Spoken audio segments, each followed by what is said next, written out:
Hey everybody, Poker Dad here. So after my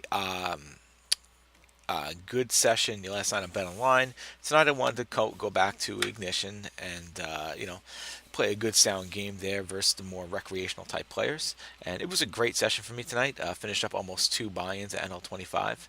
I'll get into a little bit more about how that's going a little bit later. But anyway, I wanted to just showcase five hands that I played tonight, so it won't be too long. Um, these are all winning hands because it was just one of these nights where I was just completely on my A game the entire night, and I really don't have any. I really didn't get into many tough spots for hands that I lost. So anyway, I just wanted to show my five best winning hands for the evening in my position, in my opinion. One of them actually was a little bit of a confusing situation, and I'm not sure I played it right. A couple of spots I may have played wrong, but let me just show you the hands right now. So the first hand we will show here. Okay, there you go. And of course, I'm using the Upswing Labs Upswing Poker replayer here, which is an awesome replayer. So I can replay my hands here by just bringing over code, and it's pretty easy and awesome. Anyway, so here I am in the cutoff with Jack 9 of hearts, and I do open up the betting, and I get 3-bet by the small blind. So the big blind folds, and I do decide to call the 3-bet with Jack 9 suited. And I get a flush draw here. So the small blind here actually opens up betting. So I could have done one of two things here. I could have definitely raised his bet or called his bet. Now, this is a situation I'm actually studying how to play flush draws right now, and I haven't actually gotten up to the how to play flush draws in 3-bet pots yet. So, if this were a 2-bet pot, I would absolutely raise him here. But I wasn't really sure what to do in a 3-bet pot, so I just called the bet, and I did hit my flush here on the turn. So very happy about that, to hit the flush. Always exciting when you get that flush, especially when you can get it on the turn and you don't have to really worry so much about am I going to get the flush or not. Now it's a matter of how are we going to get the most money possible. Well, small blind here decides to bet $5.45. I'm sorry, $5.15. So now my question was, now I definitely wanted to raise him here. And I said, I want to put in a 3x raise. So $5, and I could just show you right here from grab a calculator, because I could do these kind of things for you guys, right? Where's my calculator these days? Okay, here it is. So $5.15. So I wanted to do a 3x raise. So a 3x raise is $15.45, and all he has left is $14.96. So I decided it would probably just be the better idea to just put him all in at this point. I don't really see any reason to not, because my raise is going to be. I mean, I know I'd be raising only $10 above, but then only leave $5 behind for him, and I don't want him to realize any kind of equity here. So since for that point it was just easier just to shove them all in instead of raising it up to $15 there, and he does actually call it. So I was pretty excited about that. Obviously, my only fear was, of course, that he has a better flush, which can happen, especially on Ignition. Crazy things happen on Ignition. But he flips queens, doesn't even have a heart, so obviously I'm in great shape here. And you get just a jack there on the river, and I take down a really nice pot of $48.53. And there's a $2 rake. Well, the $2 rake, that's their max, so it's a good thing right now for Ignition. I'm going to have decisions to make when I get to NL50 if I'm going to stay here or play in Bet Online, but we'll have to deal with that when the time comes. Anyway, so that was the first hand. Pretty happy about that one.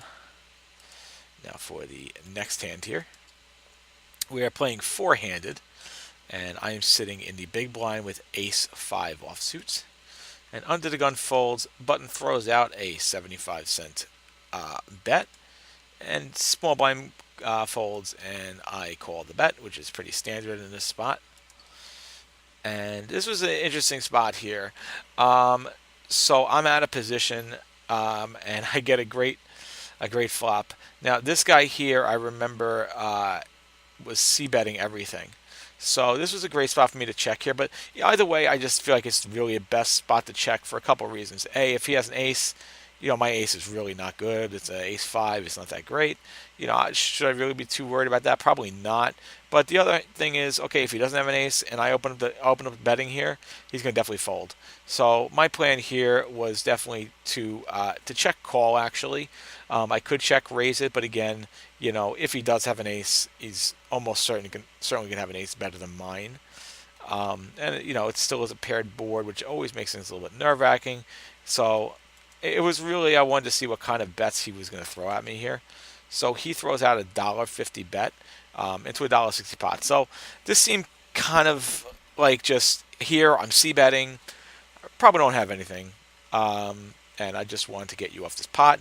I'll make you believe that I have an ace. Unfortunately for him, I had an ace. So I did what I said I was going to do, and I just called his bet.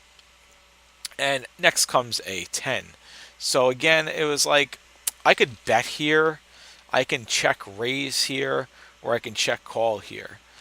Um, Ultimately, I checked, he bet, and I called the bet.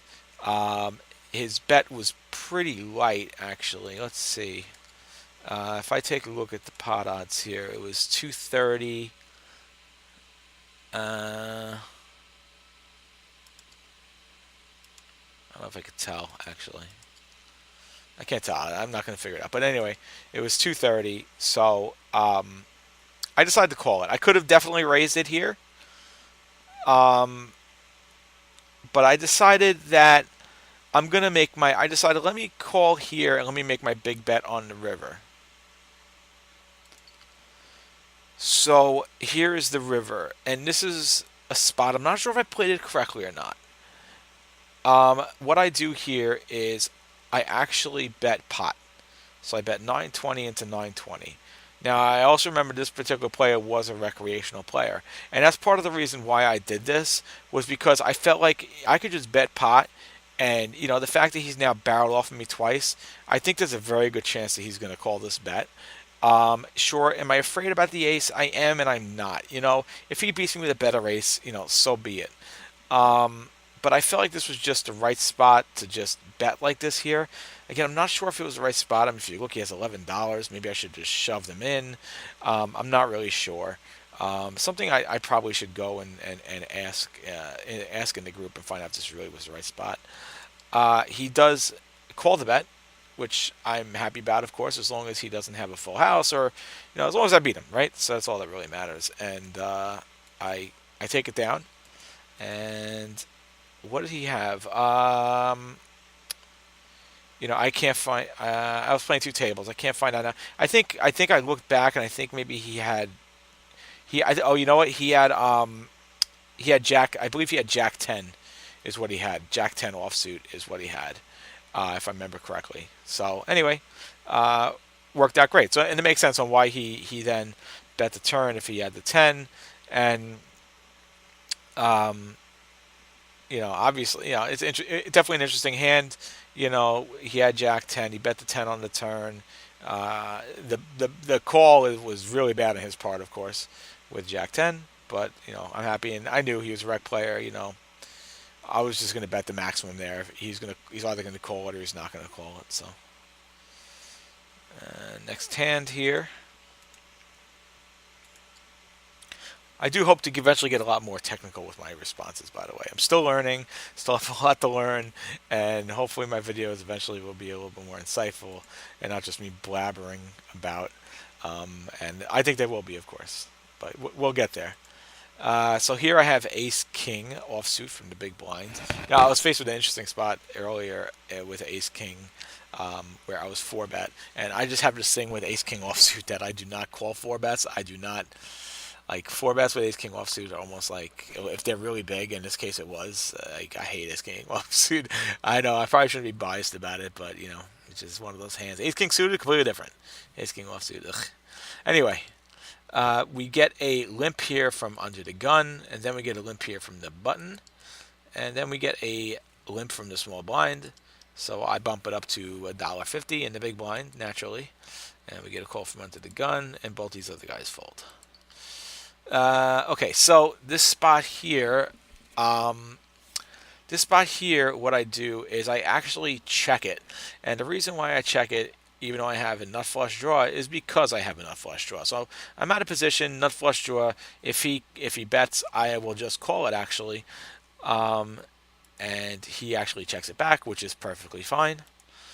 And now I hit the king. So this is another spot here where, being out of position, even though I know I have the best hand, I would prefer to check and then raise him in this spot. So I do check it, and unfortunately he checks it back. So now we hit the river, and now I'm going to have no choice but to actually bet it here. I put in a 2/3 pot bet, pretty much expecting to take it down here. And he raises me. So this was interesting. He raised me here with, he raised me pretty, let's see, 6.5 divided by 2.5, was that 3? 2.6. So 2.5x raise.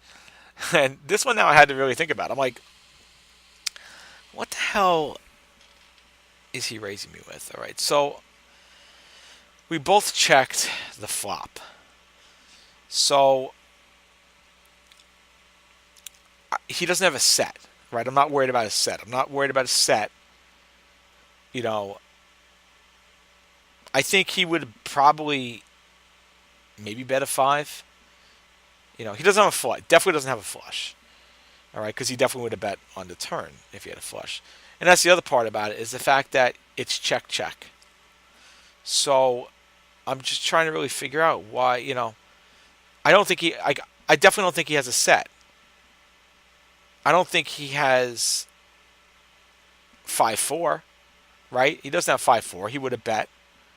I'd be worried about 5-4. He doesn't have 5-4.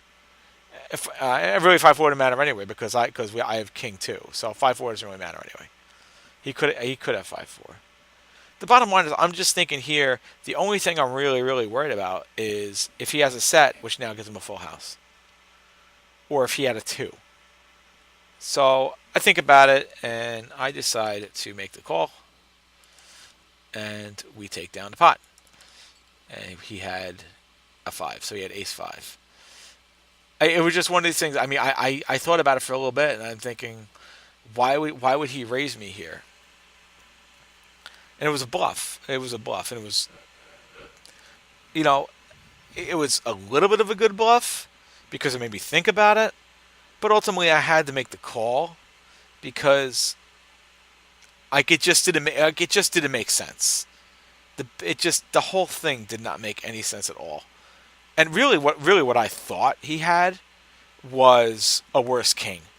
And that was ultimately my decision on this one here, was like, he has a worse king, and I'm going to make the call. And, it worked out because he tried to bluff me, and pretty tough to bluff somebody here in this spot when you have ace king, and it just did not make any logical sense. All right, the next hand.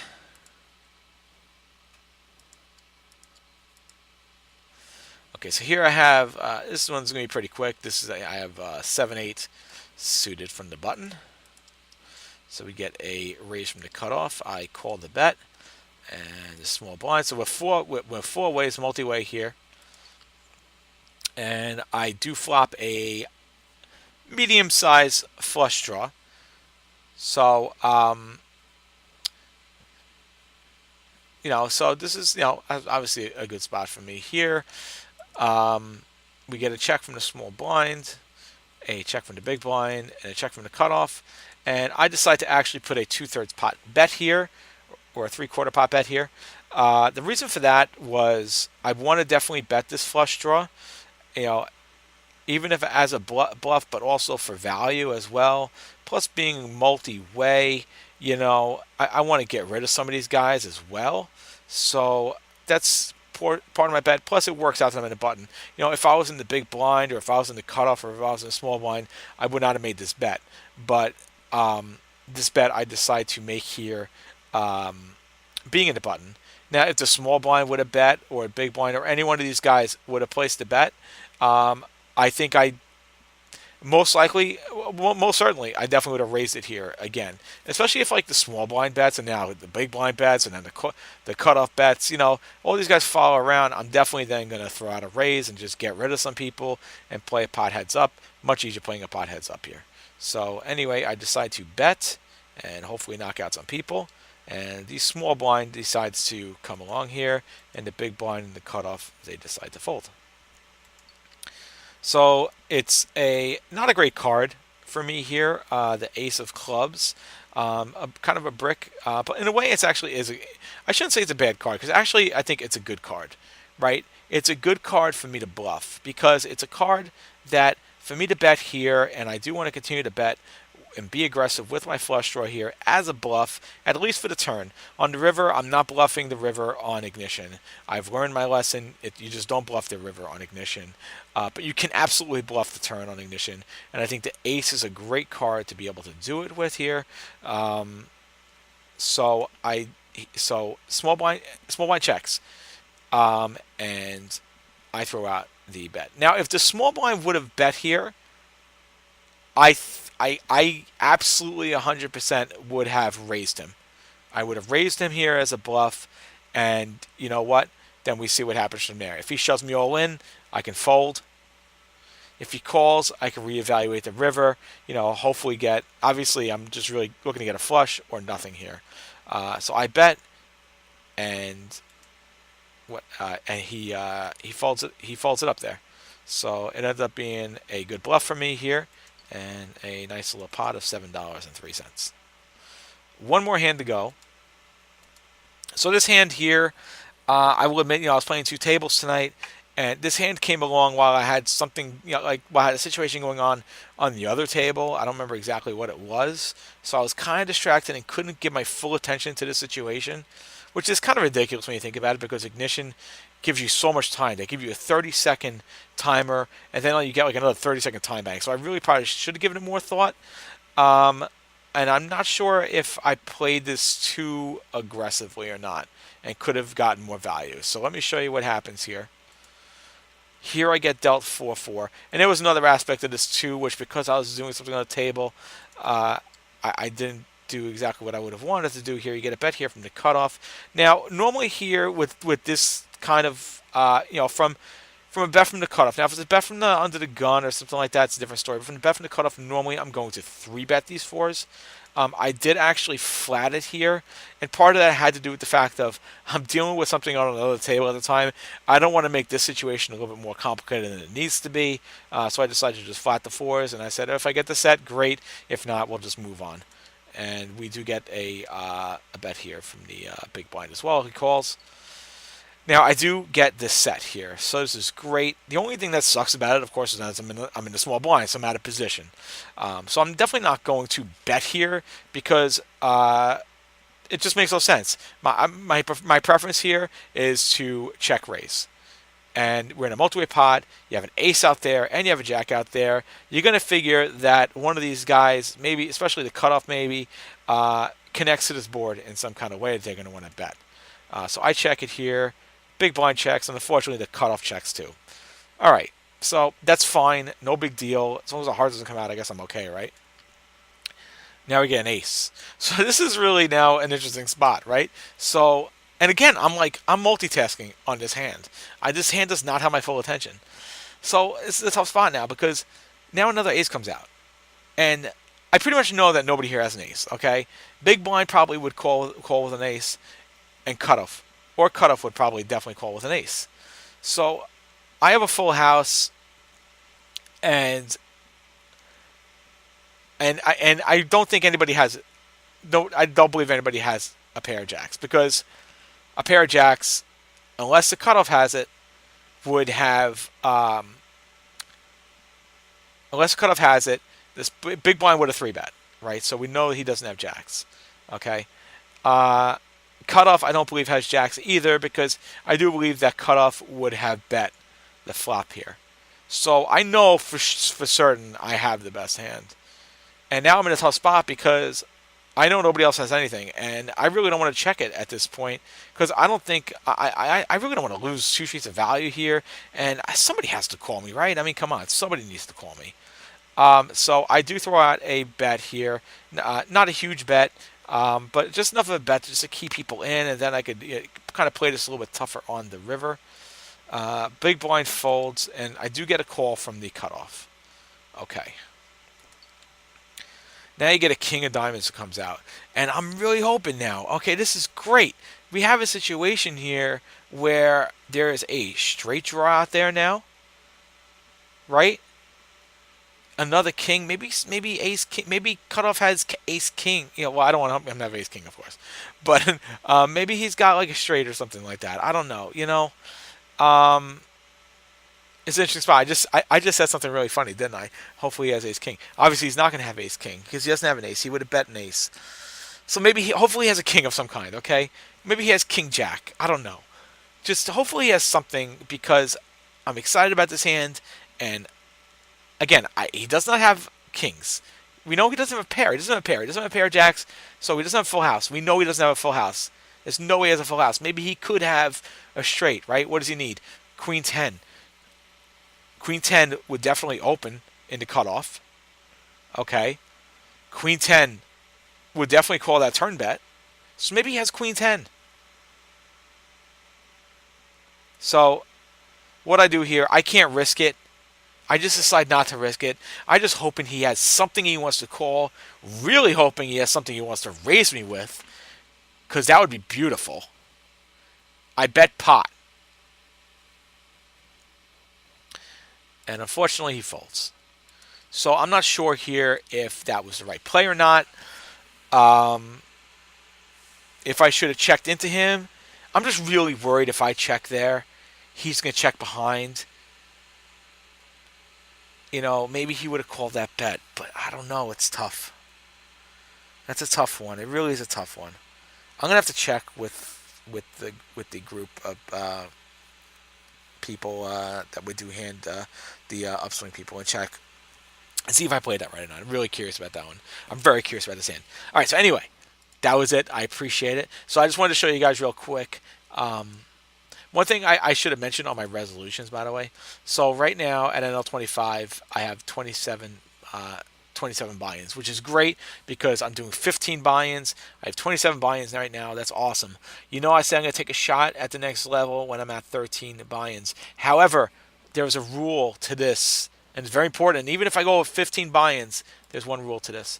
I will not move up in stakes until I have played 10,000 hands minimum at the stake I'm currently playing at, and of course I am winning. So right now, NL25, I have played 6,937 hands. I have a win rate of 4.01. So I won't move up until I have played 10,000 hands and, of course, have a positive win rate. So anyway, even though I'm close to NL50, which is great, let's keep going with NL25 and beat this, and then we can worry about NL50. Anyway, thank you so much for watching. If you like what you saw, please do me a favor and subscribe. And until the next video, Poker Dad out.